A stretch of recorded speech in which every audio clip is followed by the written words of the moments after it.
کیا آپ نے کبھی ایسی آزمائش دیکھی ہے جس میں انسان کو اپنے ہی بھائی بیچ ڈالے؟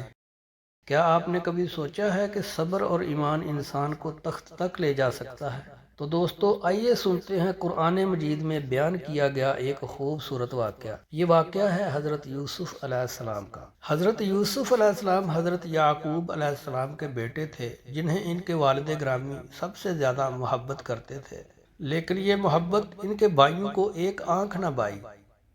حسد نے بھائیوں کو حضرت یوسف علیہ السلام کے خلاف کر دیا۔ ایک دن انہوں نے یوسف کو کنویں میں پھینک دیا اور اپنے والد گرامی سے جھوٹ بول دیا کہ حضرت یوسف علیہ السلام کو بھیڑیا کھا گیا ہے۔ یوسف علیہ السلام کو قافلے والوں نے نکالا اور مصر لے جا کر غلام بنا دیا۔ وہ ایک معزز گھرانے میں بیچے گئے تھے، لیکن وہاں بھی آزمائش ختم نہ ہوئی۔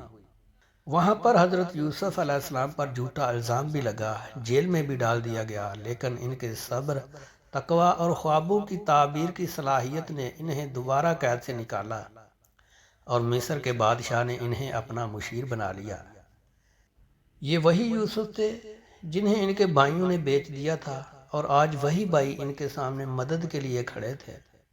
یوسف علیہ السلام نے معاف کر دیا، نہ بدلہ لیا، نہ بد دعا دی۔ یہ ہے صبر، یہ ہے ایمان، اور یہی ہے اللہ کی رضا۔ یاد رکھیں، اگر آزمائش بڑی ہو تو سمجھ لیں کہ اللہ پاک کی ذات آپ کو بلند مقام پر لے جانا چاہتی ہے۔